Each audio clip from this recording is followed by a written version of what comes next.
ನಮಸ್ಕಾರ. ಧಾರ್ಮಿಕ ಮತ್ತು ಪೌರಾಣಿಕ ಕಥೆಗಳು ಈ ಚಾನೆಲ್ಗೆ ನಿಮಗೆ ಸ್ವಾಗತ.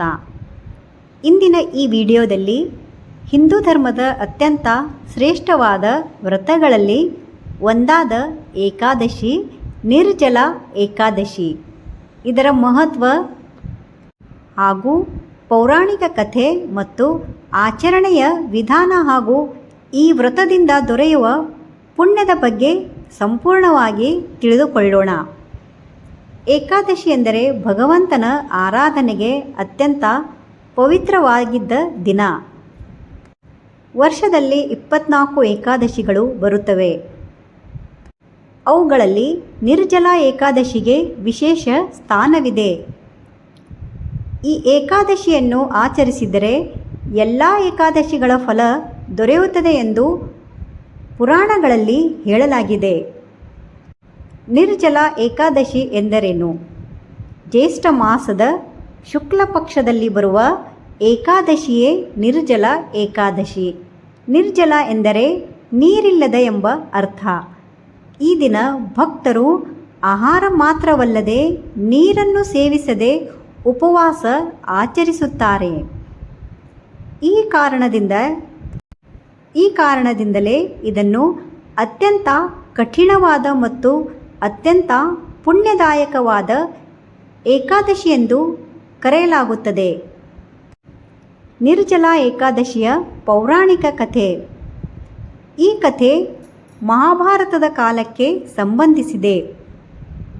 ವೇದವ್ಯಾಸರು ಪಾಂಡವರಿಗೆ ಏಕಾದಶಿ ವ್ರತದ ಮಹತ್ವವನ್ನು ತಿಳಿಸುತ್ತಿದ್ದರು. ಎಲ್ಲ ಪಾಂಡವರು ಏಕಾದಶಿ ಉಪವಾಸವನ್ನು ಭಕ್ತಿಯಿಂದ ಆಚರಿಸುತ್ತಿದ್ದರು.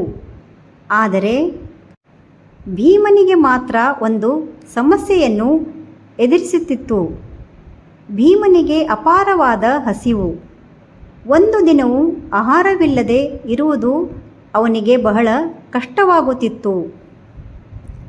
ಭೀಮನು ವ್ಯಾಸಮುನಿಗಳ ಬಳಿ ಹೋಗಿ ಹೀಗೆ ಕೇಳಿದನು: ಗುರುಗಳೇ, ನನ್ನ ಸಹೋದರರು ಏಕಾದಶಿ ಉಪವಾಸ ಮಾಡುತ್ತಾರೆ. ನಾನು ಭಗವಂತನ ಭಕ್ತನೇ, ಆದರೆ ಹಸಿವನ್ನು ತಡೆಯಲು ನನಗೆ ಸಾಧ್ಯವಾಗುತ್ತಿಲ್ಲ. ಎಲ್ಲ ಏಕಾದಶಿಗಳ ಫಲ ಸಿಗುವಂತಹ ಒಂದು ವ್ರತವನ್ನು ಹೇಳಿ ಎಂದು ಭೀಮನು ವ್ಯಾಸರಿಗೆ ಕೇಳುತ್ತಾನೆ. ಆಗ ವ್ಯಾಸರು ಭೀಮನಿಗೆ ಹೇಳಿದ್ದರು: ಜ್ಯೇಷ್ಠ ಮಾಸದ ಶುಕ್ಲ ಏಕಾದಶಿಯಂದು ನೀನು ಆಹಾರವನ್ನಷ್ಟೇ ಅಲ್ಲ, ನೀರನ್ನು ಸೇವಿಸದೆ ಉಪವಾಸ ಮಾಡು. ಈ ಒಂದು ನಿರ್ಜಲ ಏಕಾದಶಿಯ ಫಲದಿಂದ ವರ್ಷಪೂರ್ತಿ ಆಚರಿಸುವ ಎಲ್ಲ ಏಕಾದಶಿಗಳ ಪುಣ್ಯ ನಿನಗೆ ದೊರೆಯುತ್ತದೆ. ಭೀಮನು ಗುರುಗಳ ಮಾತನ್ನು ಒಪ್ಪಿಕೊಂಡು ಕಠಿಣ ಉಪವಾಸ ಆಚರಿಸಿದನು. ಅದರ ಫಲವಾಗಿ ಈ ಏಕಾದಶಿಗೆ ಭೀಮ ಏಕಾದಶಿ ಅಥವಾ ಪಾಂಡವ ಏಕಾದಶಿ ಎಂಬ ಹೆಸರು ಕೂಡ ಬಂದಿದೆ.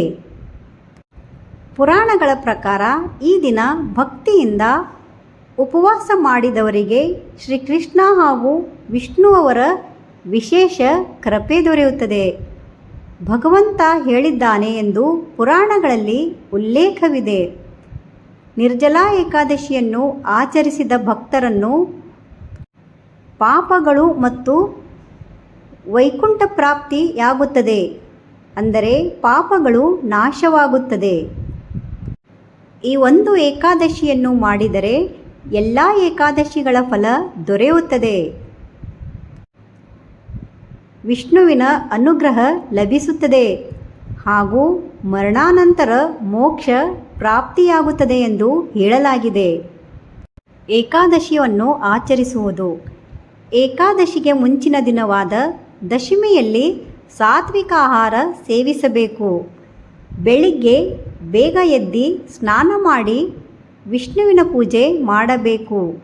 ಓಂ ನಮೋ ಭಗವತೆ ವಾಸುದೇವಾಯ ಮಂತ್ರವನ್ನು ಜಪಿಸಬೇಕು. ಪುರಾಣಗಳಲ್ಲಿ ನಿರ್ಜಲ ಉಪವಾಸ ಎಂದು ಹೇಳಿದ್ದಾರೆ. ಈ ದಿನ ಆಹಾರ ಹಾಗೂ ನೀರನ್ನು ಸೇವಿಸದೆ ಉಪವಾಸ ಆಚರಿಸಬೇಕು. ಆದರೆ ನಮ್ಮ ಆರೋಗ್ಯ ಸಮಸ್ಯೆಯನ್ನು ನೋಡಿಕೊಂಡು ಈ ಏಕಾದಶಿಯನ್ನು ಆಚರಿಸಬೇಕು. ಹಾಗೆ ದ್ವಾದಶಿ ಪಾರಣೆ. ದ್ವಾದಶಿಯಲ್ಲಿ ಪೂಜೆ ಮುಗಿಸಿ ಉಪವಾಸ ಮುರಿಯಬೇಕು. ನಿರ್ಜಲ ಏಕಾದಶಿಯಲ್ಲಿ ದಾನಕ್ಕೆ ವಿಶೇಷ ಮಹತ್ವವಿದೆ.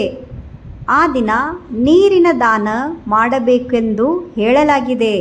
ಹಾಗೂ ಜ್ಯೇಷ್ಠ ಮಾಸದಲ್ಲಿ ಬಿಸಿಲು ಜಾಸ್ತಿ ಎಂದು ನೀರು ದಾನ, ಛತ್ರಿ ದಾನ ಹಾಗೂ ಪಾದರಕ್ಷೆ ದಾನ ಇವುಗಳನ್ನು ದಾನ ಮಾಡಿದರೆ ಅಪಾರ ಪುಣ್ಯ ದೊರೆಯುತ್ತದೆ ಎಂದು ಹೇಳಲಾಗಿದೆ. ನೀರು ದಾನ ಮಾಡುವುದು 1000 ಯಜ್ಞಗಳ ಫಲಕ್ಕೆ ಸಮಾನ ಎಂದು ಹೇಳಲಾಗಿದೆ. ನಿರ್ಜಲ ಏಕಾದಶಿಯ ಮಹತ್ವ. ನೀರು ಜೀವನದ ಮೂಲ. ಅಂತಹ ನೀರನ್ನು ತ್ಯಜಿಸಿ ಭಗವಂತನ ಧ್ಯಾನದಲ್ಲಿ ಮನಸ್ಸನ್ನು ಕೇಂದ್ರೀಕರಿಸುವುದೇ ಈ ವ್ರತದ ಉದ್ದೇಶ. ಇದು ಭಕ್ತಿಯ ಪರಮರೂಪ. ಅಷ್ಟೇ ಅಲ್ಲ, ಏಕಾದಶಿಯ ದಿನ ವಿಶೇಷವಾಗಿ ಕೋಪದ ತ್ಯಾಗ, ಅಹಂಕಾರದ ತ್ಯಾಗ ಇವುಗಳು ಕೂಡ ಮಾಡಬೇಕು. ನಿರ್ಜಲ ಏಕಾದಶಿಯ ಫಲಗಳು. ಗಂಗಾ ಸ್ನಾನದ ಫಲ ದೊರೆಯುತ್ತದೆ. ಯಜ್ಞಗಳ ಫಲ ದೊರೆಯುತ್ತದೆ. ತೀರ್ಥಯಾತ್ರೆಗಳ ಫಲ ದೊರೆಯುತ್ತದೆ. ಹಾಗೂ ಪೂರ್ವಜನ್ಮದ ಪಾಪಗಳು ನಾಶವಾಗುತ್ತದೆ. ಒಂದು ಏಕಾದಶಿ ಮಾಡಿದರೆ ಇಷ್ಟೊಂದು ಫಲಗಳು ಸಿಗುತ್ತವೆ. ನಾವು ಕೂಡ ನಮ್ಮ ಶಕ್ತಿಗೆ ತಕ್ಕಂತೆ ಈ ವ್ರತವನ್ನು ಆಚರಿಸಿ ಶ್ರೀಹರಿಯ ಅನುಗ್ರಹಕ್ಕೆ ಪಾತ್ರರಾಗೋಣ. ಧನ್ಯವಾದ. ನಿಮಗೆ ನನ್ನ ವಿಡಿಯೋ ಇಷ್ಟವಾದಲ್ಲಿ ಲೈಕ್, ಶೇರ್, ಸಬ್ಸ್ಕ್ರೈಬ್ ಮಾಡಿ.